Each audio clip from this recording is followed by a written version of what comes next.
الحمد لله وكفى وسلام على عباده الذين اصطفى أما بعد فأعوذ بالله من الشيطان الرجيم بسم الله الرحمن الرحيم حاميم والكتاب المبين إنا أنزلناه في ليلة مباركة إنا كنا منذرين فيها يفرق كل أمر حكيم صدق الله العظيم۔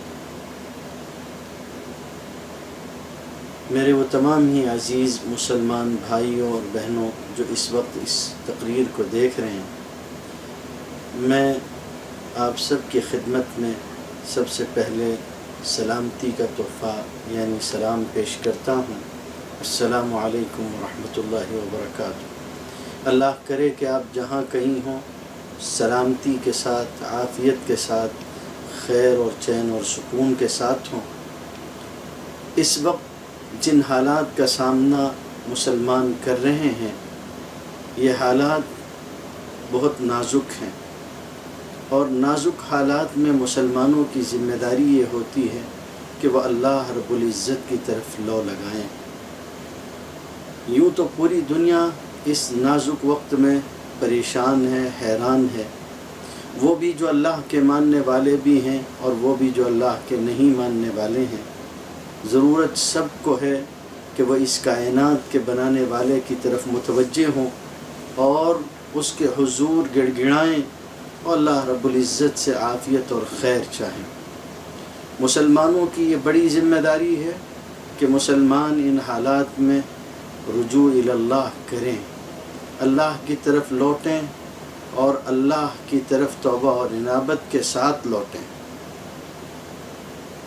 شب برات زندگی میں کبھی ایسی نہیں گزری جیسی آج گزر رہی ہے، آج گزرے گی۔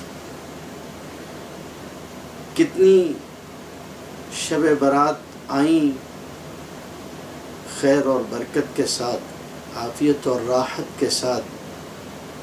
ہم نے اللہ کے حضور عبادتیں کی، اللہ رب العزت کو منایا، اپنے مرحومین کے لیے مغفرت کی دعائیں کی، پریشان حالوں کے لیے پریشانی دور ہونے کی دعائیں کی۔ آج ایک شب برات ایسی بھی ہے کہ جس میں اس طرح سے جس طرح سے پہلے آپ شب برات گزارا کرتے تھے اس طرح سے ہم اور آپ نہیں گزار سکیں گے۔ لیکن یہ چیز ذہن میں رکھنے کی ہے کہ دین شریعت کے اتباع کا نام ہے، دین شریعت پہ چلنے کا نام ہے، اپنی مرضی اور اپنی مراد پوری کرنے کا یا اپنی طبیعت کے موافق عمل کرنے کا نام نہیں ہے۔ شب برات کی عبادتیں نفل عبادتیں ہیں۔ شب برات کے اندر کی جانے والی عبادتیں زیادہ سے زیادہ نفل کا درجہ، مستحبات کا درجہ رکھتی ہیں، اور فقہا نفل اور مستحبات کے بارے میں اس کی وضاحت صدیوں سے کرتے چلے آئے ہیں کہ نوافل کے لیے اجتماع نہیں، تنہائی ہونی چاہیے۔ تنہائی میں ایک طرف کنارے رہ کر آپ اللہ رب العزت کی عبادت کریں۔ شب برات پہلے بھی اسی شان کے ساتھ آتی تھی کہ عبادتیں کرنا نفل تھی، مستحب تھی، اور آج بھی اسی شان کے ساتھ آئی ہے۔ میلے ٹھیلے پہلے بھی ناپسندیدہ تھے اور آج بھی ناپسندیدہ ہیں۔ اس رات میں قبرستان جانا لازمی اور ضروری ہو ایسا نہیں ہے۔ اللہ رب العزت کی رحمت شروع رات سے متوجہ ہوتی ہے۔ اس رات کی خوبی یہی ہے کہ اس رات میں شروع رات سے اللہ رب العزت سمائے دنیا پر، آسمان دنیا پہ نزول فرماتے ہیں اور لوگوں کی مغفرت فرماتے ہیں، لوگوں کی طرف خاص طور پر متوجہ ہوتے ہیں۔ جو مانگنے والا مانگتا ہے اللہ رب العزت اسے عطا فرماتے ہیں۔ ہاں، شرک نہ ہو، کینہ نہ ہو۔ جو لوگ مشرک ہوتے ہیں، کینے والے ہوتے ہیں، ان لوگوں کے معاملے کو پھر ٹال دیا جاتا ہے، یہاں تک کہ وہ اپنے شرک سے باز آ جائیں اور کینے اور کپٹ کو اپنے اندر سے نکال کر باہم صلح نہ کر لیں۔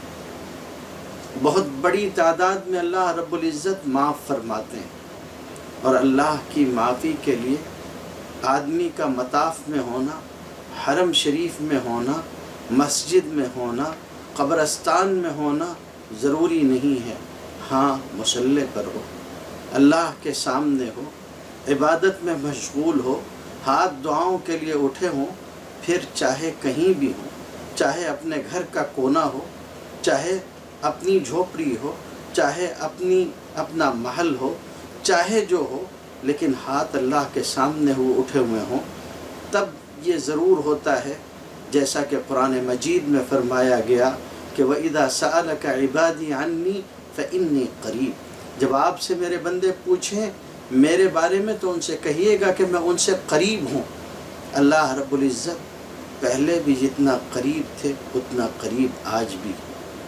حالات کے بدلنے سے ہمیں اور آپ کو فرق پڑتا ہے، حالات کے آنے جانے سے ہماری تبدیلیاں ہوتی ہیں، ہم میں تبدیلیاں آتی ہیں، لیکن حالات اللہ رب العزت کو نہیں بدلتے۔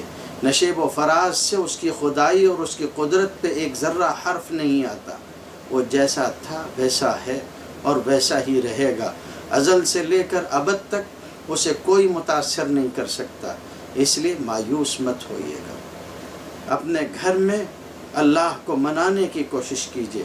جو حالات ہیں ان حالات میں خدا کے لیے، اللہ کے واسطے قبرستان جانے کا مزاج نہ بنائیے، قوم کو رسوا نہ کیجیے گا، اپنے آپ کو ہلاکت میں نہ ڈالیے گا، اپنے بال بچوں کا خیال کیجیے گا، اپنے ماں باپ کا خیال کیجیے گا، ان سارے لوگوں کا خیال کیجیے گا جن کو آپ کے نہ ہونے کی وجہ سے فرق پڑے گا، جو آپ کے غم میں روئیں گے، جو آپ کے پیچھے درد محسوس کریں گے، ان سب کا احساس اور خیال کیجیے گا۔ اپنے آپ کو جان بوجھ کر ہلاکت میں ڈالنا یہ شریعت کے منافی امر ہے، اور نفل اور مستحب کام کے لیے آدمی اپنے ماں باپ کی ناراضگی مول لے، اپنے آپ کو ہلاکت میں ڈال دے، یہ قطعاً جائز نہیں ہے۔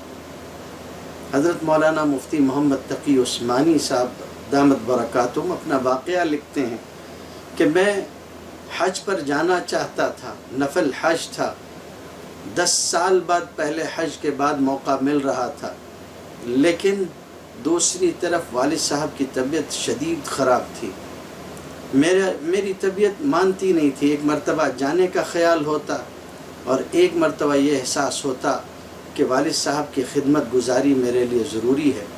کہتے ہیں کہ پھر میں نے انکار کر دیا کہ میں اس سال حج کرنے نہیں جاؤں گا، آگے اللہ نے اسباب دیے تو میں جا کر حج کر لوں گا۔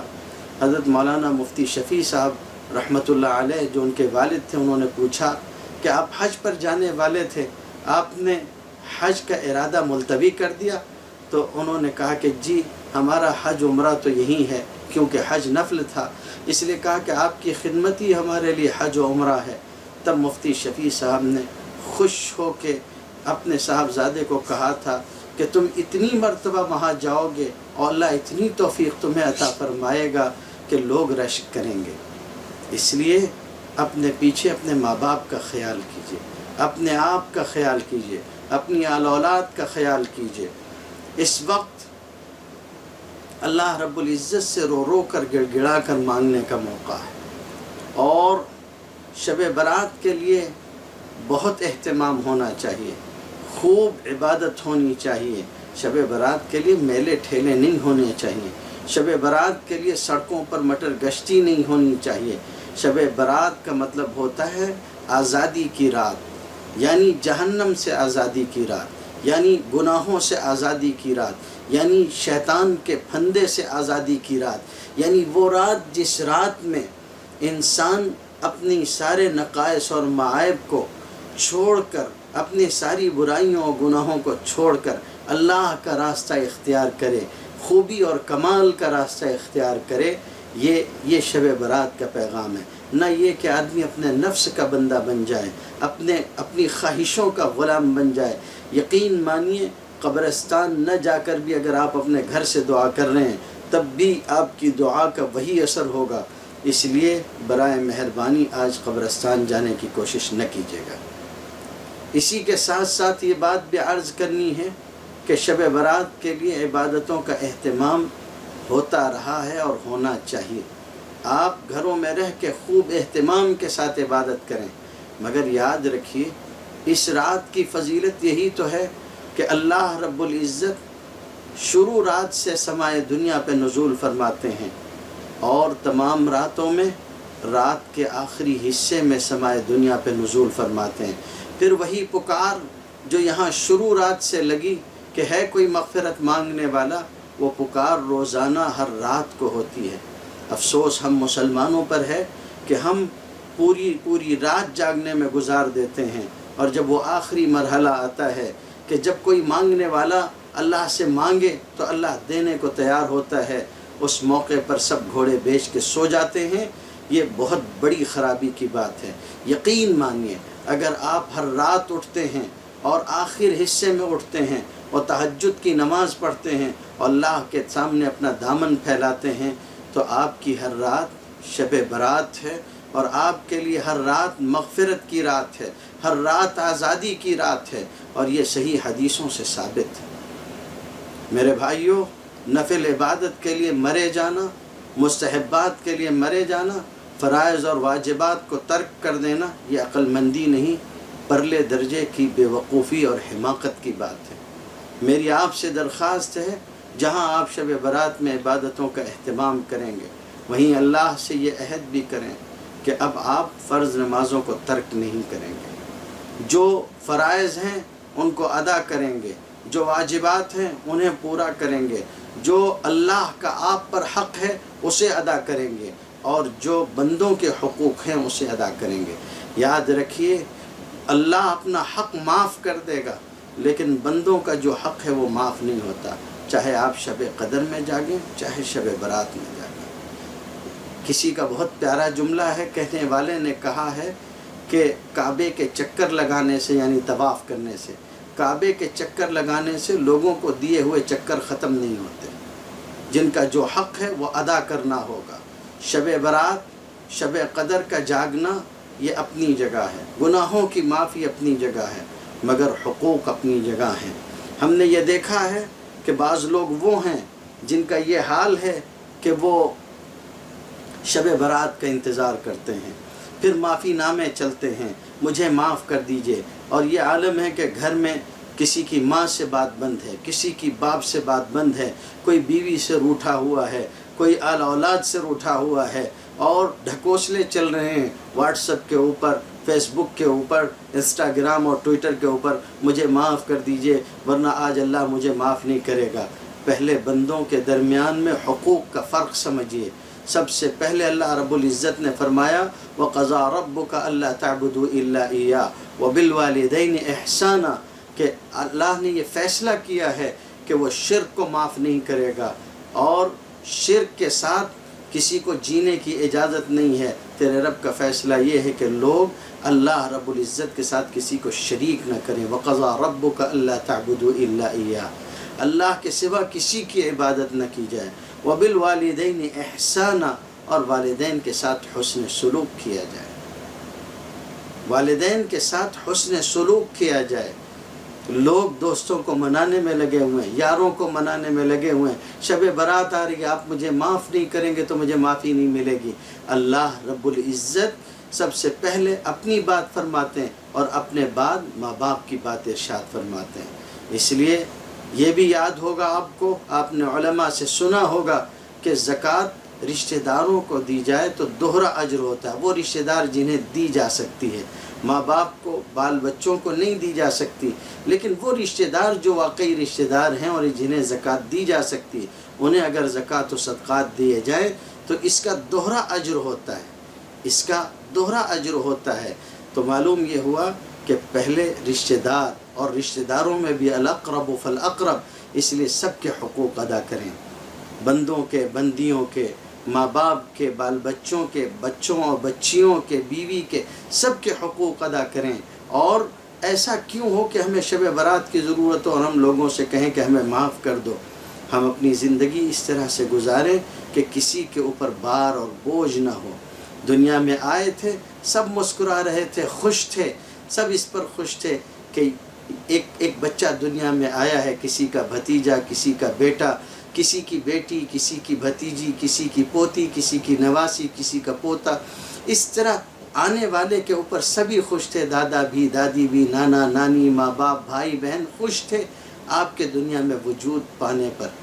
اور ایک آپ تھے کہ رو رہے تھے۔ فارسی شاعر نے کہا ہے کہ یادداری کے وقت زادن تو ہما خندہ بدن و تو گریاں، یاد رکھو کہ جب تم آئے تھے تو سب خوش تھے، تم رو رہے تھے۔ این چنی زی کے وقت رخصت تو ہما گریاں بدن و تو خنداں، اس طرح سے زندگی گزارو کہ تم دنیا سے جاؤ تو سب رو رہے ہوں اور تم خوش و خرم دنیا سے رخصت ہو جاؤ۔ حسن خاتمہ یوں ہی نصیب نہیں ہو جاتا، حسن خاتمہ کے لیے ضرورت ہوتی ہے اپنے اور اللہ کے درمیان صلح کی، اپنے اور بندوں کے درمیان صلح کی، جن کا جو حق ہے وہ ادا کیا جائے۔ شب برات کا پیغام آج میں آپ کو یہی دینا چاہتا ہوں جو حضرت مولانا اشرف علی صاحب تھانوی نور اللہ مرقدہ فرمایا کرتے تھے کہ اس وقت جو فساد زمانے میں پھیلا ہوا ہے وہ اس لیے پھیلا ہوا ہے کہ لوگ ایک دوسرے کے حقوق ادا نہیں کرنا چاہتے، بس اپنے حقوق وصول کرنا چاہتے ہیں۔ دوسروں کے حقوق ادا کیجئے، آپ کے حق آپ تک خود بخود پہنچیں گے۔ کسی نے ایک بزرگ سے کہا کہ آپ کی دکان جل گئی ہے، انہوں نے کہا نہیں جلی، کہا میں دیکھ کر آیا ہوں آپ کی دکان بازار کے بیچ ہے اور پورا بازار جل گیا ہے۔ انہوں نے کہا تو نے اپنی آنکھ سے دیکھا ہے کہ میری دکان جل گئی؟ اس نے کہا نہیں، میں نے آنکھ سے تو نہیں دیکھا، لیکن آس پاس کی ساری دکانیں میں نے جلتے ہوئے دیکھیں۔ انہوں نے کہا کہ نہیں، میری دکان نہیں جلی ہے۔ پھر تھوڑی دیر بعد وہ آدمی بھاگا ہوا آیا اور اس نے کہا کہ واقعی آپ کی دکان نہیں جلی، آس پاس کی ساری دکانیں خاکستر ہو گئیں مگر آپ کی دکان برقرار ہے۔ کہنے لگے ہاں۔ کہا کہ کیسے آپ کو اس کا یقین تھا کہ آپ کی دکان نہیں جلی؟ کہنے لگے میں نے اپنے مال میں سے اپنے رب کا حق ہمیشہ پورا نکالا ہے، اس لیے مجھے اس کا یقین تھا کہ جب میں نے اللہ کا حق ادا کیا ہے تو اللہ میرا حق ضائع نہیں ہونے دے گا۔ اس لیے حقوق ادا کیجئے، نمازوں کی پابندی کیجئے، اور حالات آتے جاتے رہتے ہیں۔ ان دنوں میں جب کہ آپ لاک ڈاؤن کا شکار ہیں، آپ کی شب برات ان دنوں میں آ رہی ہے جب کہ آپ اپنے گھروں کے اندر ہیں اور احتیاطی تدابیر کے ساتھ اپنے گھروں میں ہیں۔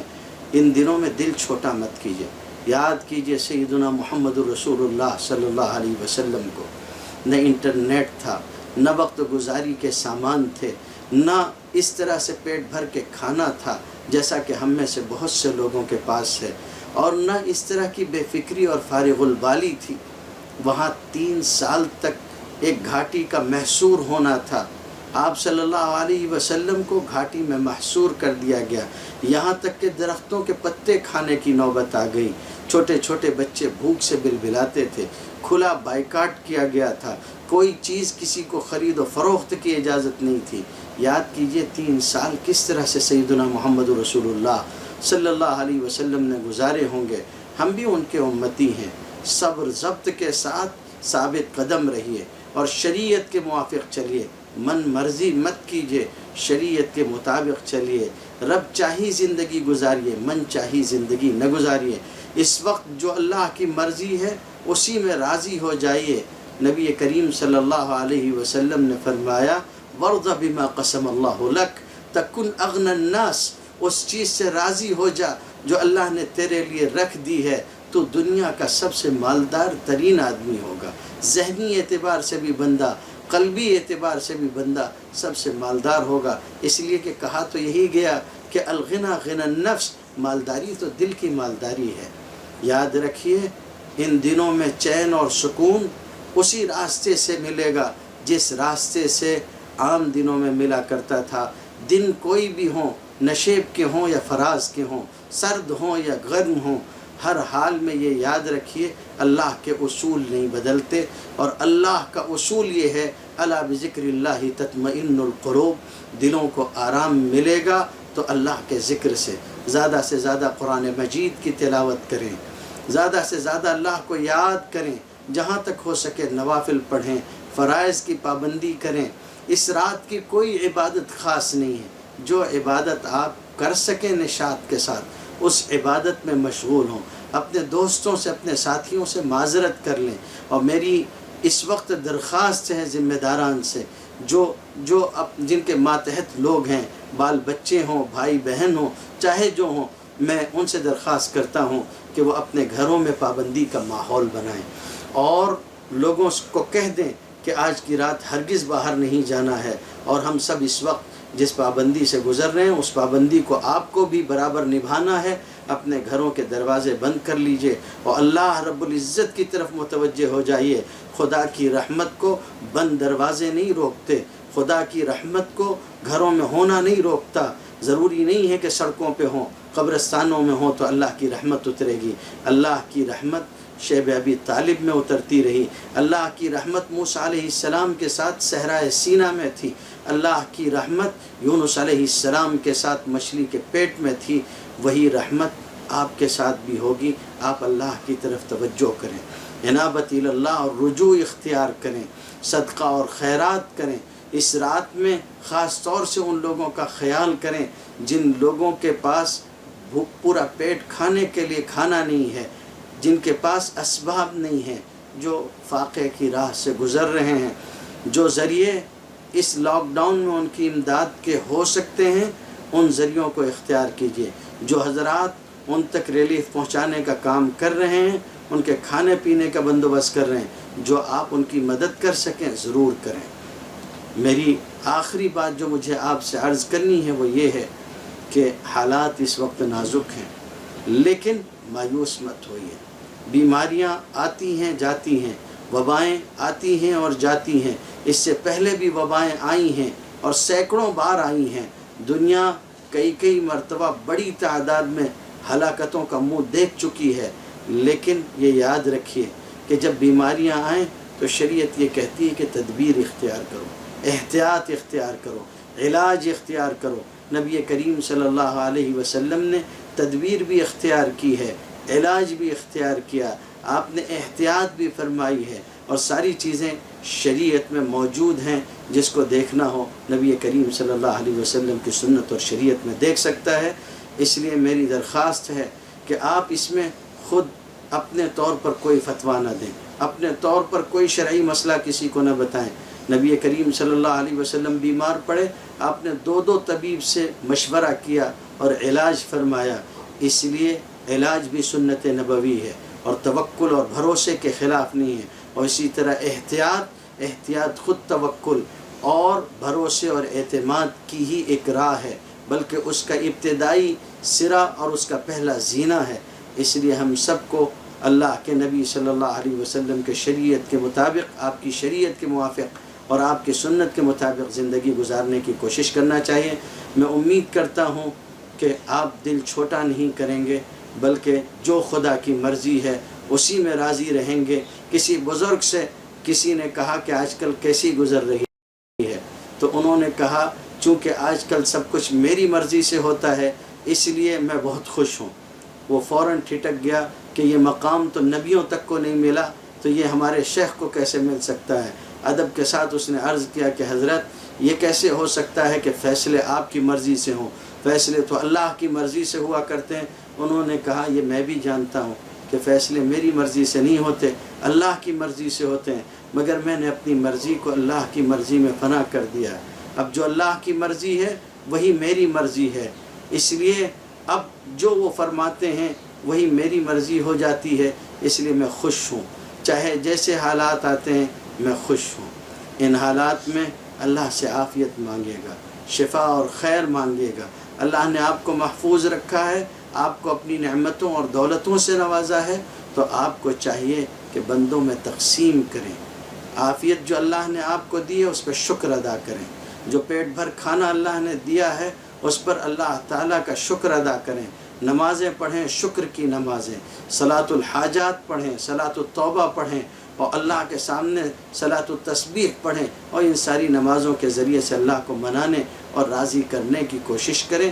انشاءاللہ یہ جو دن آئے ہیں بہت جلد بدل جائیں گے، اطاعت اور فرما برداری کی فضا قائم ہوگی، توبہ اور انابت کا راستہ اختیار کیا جائے گا، تو آسمان والا زمین پر اپنی طرف سے عافیت اور امن و امان اتارے گا، اور آپ زمین والوں پر رحم کیجئے، زمین والوں کے ساتھ رحم و کرم کا معاملہ کیجئے، تو آسمان والا آپ کے اوپر رحم کرے گا۔ فرمایا گیا ارحموا من فی الارض، رحمکم من فی السماء، تم زمین کے لوگوں کے اوپر، مخلوقات کے اوپر، زمین میں بسنے والوں پر رحم کرو، آسمان والا تمہارے اوپر رحم کرے گا۔ اللہ تعالیٰ نیک اعمال کی توفیق عطا فرمائے۔